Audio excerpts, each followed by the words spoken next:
Je m'appelle Leonardo Figueroa. Je suis né et j'ai grandi à Buenos Aires, en Argentine. Dès mon plus jeune âge, j'ai su que j'étais différent. Pendant que les autres garçons jouaient au ballon, j'ai dessiné des robes avec les tissus de ma grand-mère. Elle était la seule à me comprendre pendant de nombreuses années. Et quand elle est morte, une partie de moi est morte avec elle. J'ai grandi dans une maison catholique traditionnelle. Mon père était dur. Ma mère, trop silencieuse. Quand j'ai révélé mon homosexualité à 17 ans, j'ai été expulsé de la maison. À partir de ce moment-là, j'ai commencé à construire ma propre identité. Et elle était forte, plein de couleurs, plein d'expressions. Je suis devenu styliste. J'ai parcouru le monde. J'ai défilé à Milan. J'ai fait des couvertures de magazines. Mais à l'intérieur, il y a eu un écho. Un écho qui disait « Vous vous connaissez, mais vous êtes-vous trouvé ?» Je l'ai ignoré. Je l'ai enterré avec des fêtes. Relations temporaires. Sexe occasionnel avec affection inventée. C'est clair. La spiritualité inclusive qui me disait « Dieu t'aime tel que tu es. Il ne vous demanderait jamais de changer. » Cela m'a apporté la paix pendant quelques heures. Mais il y avait des nuits. Ah, ces nuits-là. Quand le silence du matin touchait la peau et pas de contact, a résolu la douleur dans l'âme. J'ai commencé à faire des rêves étranges. Rêves d'église, avec des trônes, avec un homme en blanc qui m'appelle par mon nom. Léonard. Je me suis réveillé avec des larmes. J'avais faim de quelque chose que je ne pouvais pas nommer. Un jour, lors d'un voyage à Madrid, j'ai souffert d'une grave réaction allergique. Mon corps a enflé. La gorge se serra. Je me suis évanoui dans les toilettes de l'hôtel. C'était 7 minutes de mort clinique. Et à cette époque, j'ai vu l'autre côté. Nous, Jésus. Et pour la première fois, il ne m'a pas parlé de déguidance. Il m'a parlé d'identité. Ce qui me fait le plus peur en me souvenant de ce moment, c'est comme ça que c'était normal. J'étais dans un hôtel 5 étoiles à Madrid, seul. Je venais de manger quelque chose de simple, des fruits de mer. Je suis allé aux toilettes pour me brosser les dents et j'ai senti le premier signe. Mon cœur s'emballait, mais ce n'était pas de l'anxiété. Quelque chose n'allait pas. J'ai essayé de respirer. Une oppression dans la poitrine, engourdissement dans les mains, puis sa gorge s'est coincée. Je m'appuyais sur l'évier. Je me suis regardé dans le miroir. Les yeux étaient enfoncés, la peau blanche. Respiration, il a disparu. Le terrain est arrivé rapidement. C'était comme tomber dans son propre corps. Et puis, tout était silencieux. Il n'y avait aucun son. Ce n'est pas d'or, pas même le temps. J'avais l'impression de flotter, pas comme un rêve, pas comme l'imagination. J'étais présent en dehors de moi. Et quand on regarde en bas, moi vis. Mon corps était tordu, avec la moitié de son visage appuyé contre le sol, une main ouverte, l'autre moitié s'est fermée. La poitrine ne bougeait pas. Et à ce moment-là, quelque chose s'est brisé en moi. J'ai réalisé que je n'avais plus le temps. Mais que s'est-il passé ensuite ? Ce n'était pas de l'horreur. C'était la transparence. C'était comme tout ce que j'avais ignoré pendant des années me rencontrait dans les airs. J'ai commencé à entendre des voix. Pas des gens, mais de souvenirs. Phrases anciennes. Vous êtes né ainsi. Dieu t'aime tel que tu es. La Bible a été mal interprétée. L'amour est ce qui compte. Ils sont venus comme des échos, enveloppés de fumée. Mais maintenant, avec les yeux de l'esprit, j'ai vu ce qu'il y avait derrière ces mots. Et tout n'était pas léger. J'ai vu des visages, des gens qui m'ont serré dans leurs bras avec douleur. Mais ils m'ont aussi éloigné de la vérité. Pas par méchanceté, mais parce qu'ils ne connaissaient pas l'agneau. Ils connaissaient une idée de Dieu, mais pas son esprit. J'ai flotté dans un couloir de douce obscurité. C'était comme si je traversais des couches de ma propre histoire. Chaque partie de ma vie, chaque traumatisme, chaque choix a commencé à apparaître devant moi comme des scènes holographiques. J'ai vu mon moi de 7 ans essayer de cacher un dessin de robe. J'ai vu les yeux de mon père pleins de colère. J'ai vu sa main frapper la table. J'ai vu ma mère baisser les yeux, sans me défendre. J'ai vu mon premier baiser caché, la peur, le soulagement, le désir d'être accepté. Et rassurez-vous, au moins ici, quelqu'un veut de moi. Mais alors, j'ai vu les nuits où j'ai pleuré seul. J'ai vu les prières que je disais en secret. Adage, si le Seigneur m'aime vraiment, montre-le-moi. Mais s'il vous plaît, ne me demandez pas de changer. Et c'est là que la première larme est tombée de mon esprit. J'ai continué à flotter. Et chaque couche était plus fine, plus dense, plus réelle. J'ai vu les fondements de ce que je suis devenu. Et j'ai réalisé que beaucoup d'entre eux étaient construits sur le rejet, la peur et le manque. Mais maintenant, hors du corps, il n'y avait pas de mensonge. Il n'y avait aucun moyen de le justifier. Alors que je flottais à travers les couches de l'existence, J'ai commencé à réaliser qu'il y avait des constructions invisibles autour de mon âme. Elles étaient comme des villes de verre, beaux, élégants, artistiques, pleins de belles phrases et de versions douces de la vérité. Dans l'un d'eux, j'ai vu une galerie spirituelle. C'était comme un musée de mon propre voyage. Il y avait des photos, il y avait des statues. Ils ont tous célébré une partie de moi. Mais je n'avais rien fait de tout ça. C'était comme je m'étais sculpté pour être aimé. Mais j'ai perdu mon essence dans le processus. J'ai vu un tableau avec la phrase « Être heureux est la plus grande forme de sainteté » et un autre ci-dessous « Dieu ne veut pas te changer, il veut juste que tu t'aimes ». Des mots qui m'ont déjà apporté du réconfort. Mais maintenant, j'ai vu qui les avait signés. C'étaient des voix spirituelles, qui se sont déguisées en paix, mais jamais signalé repentir. J'ai continué à flotter. Je suis passé devant un auditorium. Dedans, il y avait conférenciers spirituels adage « Dieu est amour et c'est tout ce qui compte. Il n'y a pas d'enfer, seulement la déconnexion. Tu es déjà parfait, accepte-le. » Et autour d'eux, un parterre d'âmes applaudissait. Mais leur visage était caché, Jésus n'y était pas encore apparu, mais son absence a crié. Puis j'ai entré un environnement sombre avec une lumière douce. Il y avait foule là-bas. Hommes, femmes, jeunes, beaucoup ressemblent en apparence aux miens. Tout le monde cherche quelque chose, mais à ses yeux, il y avait un désir d'appartenance. Quoi personne là-bas ne pouvait le proposer.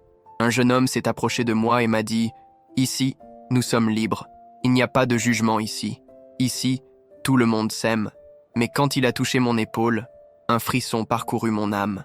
C'était une communauté spirituelle sans croix, un paradis sans renoncement, un paradis sans agneau. C'est à ce moment-là une lumière commença à apparaître au loin. Elle n'était pas agressive. Ce n'est pas fait pour briller, mais pour révéler. En m'approchant, tout ce qui était faux commençait à ranger. Ça a cliqué, ça a craqué. Les cadres sont tombés, les phrases ont été effacées, les voix se turent. Et c'était là, sur ce seuil entre les versions que j'ai créées de moi-même, quoi il est apparu. Jésus. Il n'est pas venu en tant que juge, pas même en tant qu'avocat. Il est venu comme vrai. Et c'était suffisant un regard pour que je comprenne. Tout ce que j'avais construit, c'était juste un essayer de survivre sans lui. Il n'a pas parlé, mais mon âme, il a entendu. Le poids de sa présence m'a fait tomber. Je me suis agenouillé sans réfléchir. Et j'ai pleuré. J'ai pleuré comme quelqu'un enfin compris. Tu as essayé d'être aimé sans être guéri au préalable. Vous avez cherché l'acceptation parce qu'il ne s'est jamais senti vu. Mais je t'ai vu, Leonardo. De l'utérus, avant la douleur, avant le mauvais contact, avant la confusion.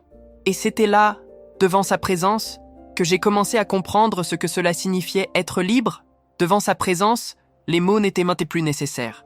C'était comme si mon âme était déjà en train d'être lue page par page, sans qu'une seule virgule passe inaperçue. Jésus m'a regardé avec une sorte d'amour que je n'avais jamais connu. Ce n'était pas une acceptation aveugle. C'était un amour qui, je me suis vu complètement, et c'est toujours resté.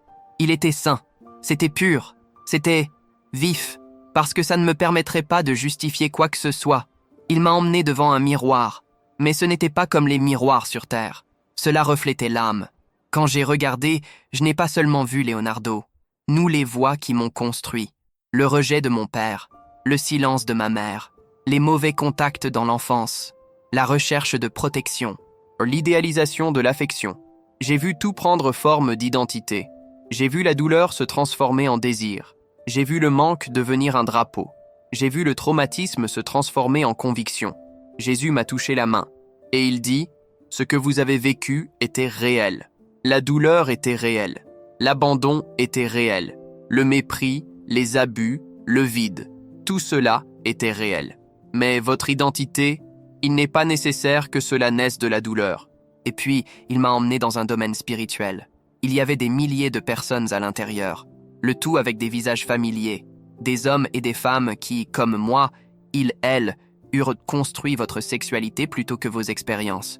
Jésus a dit, « Ils ne m'ont pas rejeté, ils ne m'ont tout simplement jamais vu, parce que tout ce qu'ils t'ont appris sur moi est venu avec la culpabilité, la haine et la religion sans croix. Je ne suis pas venu pour te faire honte. Je suis venu à donner un nouveau sens à ce qui a été brisé. J'ai vu des gens qui luttaient contre leurs désirs. J'en ai vu d'autres qui s'étaient complètement donnés. J'en ai vu qui croyaient être nés comme ça. Et d'autres qui savaient, au fond, que quelque chose les avait blessés trop tôt. Jésus m'a montré que chaque âme a un chemin. Mais la porte de la rédemption, c'est pareil. Il m'a alors demandé « Veux-tu connaître la vérité ?» J'ai dit oui, même en tremblant, même effrayé. Parce que quelque chose en moi, je voulais arrêter de courir. Quand j'ai dit oui, quelque chose bougeait dans le ciel. Ce n'était pas du bruit. C'était comme les cieux ont pris une profonde inspiration, avant de montrer quelque chose de très ancien. La lumière s'intensifia. Jésus tendit la main. Et quand tu le touches, je me suis vu à l'intérieur de moi. Mais pas chez le styliste Leonardo. Pas même chez le jeune homme confus. Pas même le garçon rejeté. J'ai vu Leonardo qui Dieu l'avait rêvé. J'ai vu un plan écrit depuis le ventre de ma mère. Un objectif qui n'était pas une question de gloire, de désir, d'affirmation. Il s'agissait de soyer le reflet de lui. Nous enfilons, sensibilité, créativité, compassion. Tout cela faisait partie de moi. Mais le monde s'est déformé. L'ennemi n'a pas créé votre identité, dit Jésus. Il a juste à dévier la conception. Tu es né pour m'adorer. Mais le système vous a appris à rechercher les applaudissements. Vous êtes né pour guérir avec votre art, mais il a utilisé sa douleur comme une lentille pour tout. J'ai pleuré. Tout ce que je pensais a commencé à s'effondrer. Mais ce n'était pas une destruction. Ère renaissance. J'ai vu ça. Je n'avais pas besoin de continuer sur cette voie. Que mon histoire pourrait être réécrite, avec les mêmes mains qui m'ont créé. Jésus parla alors avec autorité et tendresse. L'homosexualité n'est pas une identité. C'est une réponse, une façon que le cœur blessé a trouvée pour essayer de se sentir aimé. Mais j'ai quelque chose de mieux. J'ai la vérité qui vous libère, et l'esprit qui transforme. Puis, il a montré quelque chose que je n'oublierai jamais. Une foule, des hommes comme moi, des femmes, comme tant d'autres que j'ai rencontrés, tous se tenant la main, marchant vers la croix. Certains ont encore des envies, d'autres avec des doutes, mais tout le monde, vers la sainteté. Ce sont les miens. Ils ne vivent pas pour plaire au monde, vivre pour me suivre. La sainteté n'est pas la perfection. La sainteté est abandon. Puis, j'ai vu l'avenir. Une époque où les mots seraient déformés, où l'amour serait réécrit, où l'évangile serait dilué, et où dire la vérité, ce serait un acte de courage. Tu reviendras, il a dit, et beaucoup ne voudront pas écouter. Mais il y aura un reste qui comprendra ce véritable amour. Ne mentez pas. Et puis, la lumière s'est éteinte, et j'ai été retiré. Retour au corps, retour au monde. Mais maintenant, avec des yeux qui voient ce que je ne pouvais pas voir auparavant. J'étais de retour en sa présence. Mais maintenant, contrairement à la première fois, Jésus ne s'est pas contenté de me regarder. Il a parlé. Et chaque mot déconstruit une brique de forteresse émotionnelle. Cela m'a pris des décennies à construire. Leonardo, il a dit, avec une voix qui ressemblait à la fois au vent et au tonnerre. Vous vivez comme si vous n'étiez qu'un corps essayant de survivre. Mais je t'ai fait esprit qui porte un but. En entendant cela, j'ai eu envie de répondre. Dire que je n'ai jamais choisi d'être comme j'étais. Que je ne savais pas comment être différent. Que je n'ai pas ressenti assurance, pas même avec Dieu. Mais avant de pouvoir formuler une quelconque pensée, il m'a touché l'épaule. Et dans ce contact, toute mon âme a commencé à se souvenir. Je me souviens de l'époque où j'étais encore enfant et cherchais l'amour là où il était absent, et de l'affection là où il y avait de la froideur, et comprendre où il n'y avait que de la discipline. Jésus a dit, « Ton cœur était blessé, et les blessures ne répondent pas avec sagesse. Ils réagissent. Vous n'avez pas choisi d'être rejeté, mais il a choisi d'essayer de se rattraper sans m'écouter. Et puis il m'a montré quelque chose comme un miroir, mais cela reflétait tous les mots qui ont façonné ma sexualité. Vous êtes très sensible. Tu ressembles à une fille. C'est faux. Tu ne seras jamais aimé si tu es comme ça. Tu vas en enfer. Et puis, les phrases opposées. Soyez qui vous êtes.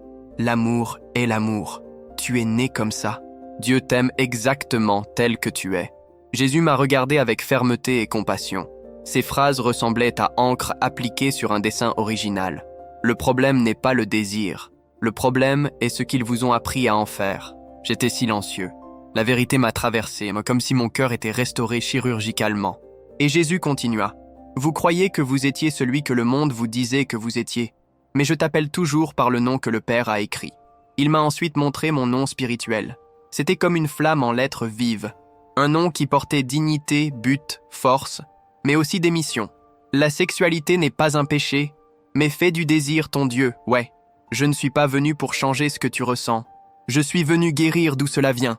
Il s'est approché. C'est son visage si propre, si serein, mais plein d'autorité. Vous n'êtes pas gay, tu es mon. À ce moment-là, j'ai pleuré comme je n'avais jamais pleuré auparavant. Parce que cette phrase, cela n'a pas été accompagné de violence. Cela n'a pas été une condamnation. Il est venu comme identité restituée.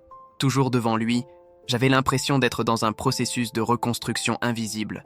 C'était comme si les morceaux de mon âme étaient reconstitués, mais cette fois, au bon endroit. Jésus a commencé à marcher à mes côtés, pas pressé, pas avec jugement. Il marchait avec moi comme un ami qui sait tout, et ça reste toujours ainsi. Leonardo, il a dit, le monde a redéfini l'amour, et vous avez cru à cette version. Mais l'amour, pour moi, cela ne permet pas tout. C'est mourir pour vous, même lorsque vous me rejetez. On vous a appris que la pureté était une oppression, que résister à un désir, c'était être malheureux. Mais la pureté au ciel n'est pas l'absence de désir. Et abandonnez-vous à mon objectif même lorsque le désir crie. Il m'a emmené dans un camp de jeunes, hommes et femmes, le tout avec des expressions combatives dans les yeux. Certains pleuraient, d'autres adoraient en silence. Et Jésus dit, « Ce ne sont pas parfaits, ils sont courageux, ils se sentent, mais ils ont choisi, ne vous penchez pas. » J'ai demandé, « Mais pourquoi le désir ne disparaît-il pas ?» Et il répondit, « Parce que de nombreux désirs ne peuvent être surmontés par le déni, ils sont envahis par l'adoration. Ce que vous nourrissez grandit. Qu'est-ce que tu crucifies ? Cela me permet de ressusciter quelque chose de nouveau à sa place. » Puis il m'a emmené près d'un arbre. C'était sec, tordu, presque mort. Et il dit, « C'est votre sexualité telle que le monde l'a façonnée. Blessé, confus, utilisé comme bouclier et prison. Mais maintenant, regarde. » Un ange a touché l'arbre, et elle a commencé à fleurir de l'intérieur. La coque dure est tombée. Les branches étaient remplies. C'est ta sexualité guérie. Toujours sensible, toujours unique. Mais maintenant, Père Noël. Jésus me regarda alors et dit, « Le monde dit, soyez qui vous êtes. Je dis, soyez celui pour lequel je vous ai créé. Et ça, cela implique toujours la croix. » J'ai tremblé en entendant le mot traverser, parce que pendant des années, j'ai pensé qu'elle était trop un fardeau, un symbole de perte. Mais à ce moment-là, Jésus m'a montré que la croix n'enlève pas, elle le rend. Une croix, vous n'êtes pas venu effacer votre histoire. Je suis venu en écrire un nouveau. J'ai vu des foules qui passaient devant la croix, des hommes qui ont vécu comme moi, des femmes qui se sont battues comme tant d'autres que j'ai connues. Et j'ai vu la paix, paix en vérité. La paix qui ne vient pas du fait de s'accepter soi-même, mais de voir les flux, après tout ce que j'ai entendu, de tout ce que j'ai vu. Je ne pouvais plus m'accrocher à aucune justification, car là, devant la gloire, les excuses meurent, et la vérité est née. Jésus marchait fermement à mes côtés, mais son regard continuait plein de compassion. Tu pensais que je voulais que tu partes, mais tout ce que j'ai toujours voulu, c'était pour te récupérer. Il m'a ensuite montré une route. Au début, elle était entourée de voix, critiques, moqueries, pression, mais comme quelqu'un a choisi de le traverser, les voix disparaissaient et sa présence se renforçait. C'est le chemin du renoncement, il a dit. C'est le chemin du discipulat. Tout le monde ne comprendra pas, beaucoup s'en moqueront. Certains vont essayer de vous faire revenir, mais au bout de ce chemin, vous me verrez face à face. Il m'a montré des gens qui disaient non au monde, pour lui dire oui. J'ai vu des artistes qui quittèrent la scène. J'ai vu des hommes et des femmes qui abandonnaient leurs relations. Pourquoi ils entendirent la voix de l'agneau? Ils ont perdu beaucoup de choses, mais ils ont tout gagné. Jésus a dit, « Et maintenant, tu es aussi appelé. » Mon cœur s'emballa, mais pas par peur. Un oui né sans effort. Je ne voulais pas revenir à ce que j'étais. Pas après tout ça, tout. Jésus a tendu la main et m'a remis quelque chose comme un rouleau de lumière. Il était écrit, « Vous ne serez pas une voix de haine. Ce sera une vraie voix pleine de compassion. Tu reviendras, il vous dira ce qu'il a vu. Cela vous dira qui je suis. Et il y en aura beaucoup comme vous. J'attends juste quelqu'un qui osait parler. J'ai vu des foules pleurer. J'ai vu des jeunes en quête d'identité. J'ai vu des églises qui ne savaient pas accueillir sans dénaturer. J'en ai vu d'autres qui ont choisi le chemin de la vérité, et ils étaient en marché seuls. Vous serez leur réponse, dit Jésus. Pas parce que c'est parfait, mais pourquoi tu m'as vu. Et puis, tout a commencé à devenir sombre. Sa présence s'est éloignée, pas comme un abandon, mais comment espère être suivi. Je serai avec toi, Leonardo, même quand les applaudissements s'arrêtent, même lorsque le silence du monde est assourdissant. Parce que quiconque me suit ne marche jamais seul. C'était le dernier murmure que j'ai entendu, avant de rouvrir les yeux.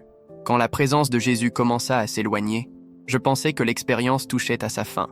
Mais au lieu de cela, j'étais enveloppé par une douce lumière, comme si un nouveau voile se déchirait. Une voix douce comme la brise me dit « Maintenant, vous verrez la fin et le nouveau départ ». J'ai été emmené dans un endroit qu'aucun mot humain ne peut décrire fidèlement. C'était comme si tout là-bas respire la gloire. La lumière ne venait pas du ciel. Le ciel, air, lumière. Et au centre, il y avait un trône. Et de lui coulaient des vagues de paix qui touchaient l'âme comme une musique vivante. Autour, j'en ai vu des milliers, des millions, des hommes et des femmes qui avaient dit « oui » à Jésus. Certains étaient simples, d'autres martyrs, nombreux, invisibles au monde. Ali, ils étaient honorés comme des rois. Chacun portait une marque, pas sur le front, pas dans la main, mais au cœur, la fidélité. J'ai vu des artistes, des musiciens, des ex-trafiquants de drogue, des ex-toxicomanes, des ex-prostituées, des ex-gays, des ex-religieux, tous les yeux fixés sur le trône. Et j'ai compris, il n'y a pas de perfection humaine au ciel. Entrer dans la véritable reddition. J'ai ensuite été emmené dans une vallée. Ce n'était pas un endroit où il y avait du feu, mais de vérité exposée. Là, chaque âme se trouvait devant un écran invisible où leurs intentions ont été révélées. J'ai vu des prédicateurs qui parlaient d'amour, mais qui n'a jamais vraiment aimé personne. J'ai vu des militants qui prétendaient défendre les opprimés, mais ils ont utilisé les drapeaux pour se cacher de leur propre guérison. J'ai vu des religieux pointer du doigt, mais ils n'ont jamais plié le genou. Et là, devant le trône de justice, il n'y avait aucun moyen de discuter, parce que le jugement ne s'est pas contenté de condamner des actes, il a pesé les cœurs. Et puis j'en ai vu qui crièrent-ils avec un regret sincère. Et pour cela, il y avait compassion. Mais j'en ai vu d'autres qui se moquaient, qui a tenu à dire « J'avais raison, je suis né comme ça, Dieu m'a fait comme ça ». Et pour cela, il y eut un silence. Jésus m'a regardé même de loin et dit « Le jugement n'est pas la fin. La fin, c'est quand le cœur se ferme pour écouter. » Finalement, j'ai été emmené au calvaire. Mais ce n'était pas une croix en bois, c'était une croix vivante, palpitante. Un autel où tous ceux qui jouaient ont été réécrits. J'ai vu des gens comme moi, arriver effrayés, arriver confus, arriver blessés. Et la croix les a impliqués et les a transformés sans les supprimer. J'ai vu des hommes qui disaient « Seigneur, je ressens toujours, mais je te choisis. » J'ai vu des femmes dire « Seigneur, je ne comprends pas tout, mais je te veux. » Et avec chaque « oui », un nouveau vêtement a été mis, une identité restaurée, une alliance éternelle. Jésus est réapparu et dit « La croix n'exige pas la perfection, elle offre une orientation. Le salut ne consiste pas à ne pas ressentir, il s'agit de ne pas se vendre, ne cédez pas à la tromperie. » Il s'agit de choisir pour moi. Quand je suis revenu de l'esprit au corps, je savais, rien ne serait comme avant. Quand la dernière vision a cessé, j'avais l'impression que le ciel lui-même me tenait la main. La gloire commença à s'accumuler, la lumière s'adoucit, et puis j'ai entendu sa voix. Une dernière fois, « Détends, Leonardo, dis-moi ce que tu as vu, car beaucoup sont au bord du gouffre, et je pense toujours qu'ils sont en sécurité. » Quand j'ai ouvert les yeux, était à l'hôpital, intubation, surveillé, vivant autour de moi, mais je touchais pour l'éternité. Les jours suivants, mon corps s'est rétabli, mais mon âme a brûlé. J'ai essayé de l'expliquer aux médecins, infirmières, amis, mais personne ne semblait comprendre ce que j'avais vécu. C'était comme essayer de décrire le paradis avec les mots d'un monde aveugle. Je suis retourné en Argentine quelques semaines plus tard. Ma maison était pareille. Mes contacts, mon monde. Tout attendait que je revienne à la normale. Mais le normal était mort. Et qu'est-ce qui est né? C'était un homme avec une mission. Le Saint-Esprit m'a rappelé chaque phrase prononcée par Jésus. Vous ne serez pas une voix de haine, mais vraiment avec compassion. J'ai commencé à écrire, prier. Je cherche la parole avec faim. Et tout en moi criait « Quelqu'un a besoin d'entendre ça ». J'ai commencé à parler à des amis de mon ancienne vie. Certains se moquèrent, d'autres ont pleuré. Mais la plupart se tuent. On m'a traité de traître, de malade, religieux. Mais même parmi ceux qui m'ont attaqué, il y avait des regards qui disaient « Comment as-tu eu le courage de partir ?» Ce n'était pas du courage. C'était une réunion. J'ai trouvé celui qui m'a vu entier et m'a appelé pour recommencer. Je sais ce que c'est que de ressentir des désirs qui ne peuvent être expliqués. Je sais ce que c'est que d'essayer de trouver Dieu dans un système qui dit « Il t'aime comme tu es, mais n'ose pas changer. » Mais maintenant, je sais aussi ce que signifie être transformé de l'intérieur. Aujourd'hui, je vis un nouveau voyage. Pas parfait, toujours humain, mais ferme sur le rocher. Je ne suis plus Léonard l'artiste. Leonardo ne l'a pas non plus admis. Même Leonardo n'a pas été blessé. Maintenant, je m'appelle Léonard, fils, racheté, appelé, bien-aimé, par la vérité. Si vous êtes arrivé jusqu'ici, et porte tes doutes, tes douleurs, vos peurs, savoir, Jésus ne veut pas vous embarrasser, il veut vous rappeler, il est encore temps, il y a encore une croix, il y a encore une rédemption pour ceux qui veulent plus qu'un drapeau. Je suis revenu pour dire, vous n'êtes pas nés pour porter des étiquettes, vous êtes nés pour porter la gloire de Dieu. Si ce message vous a parlé, écrivez dans les commentaires, Seigneur, je te choisis par-dessus tout. Aimez, partagez, enregistrez ce message. Quelqu'un que vous aimez est peut-être aussi sur le point d'entendre l'appel.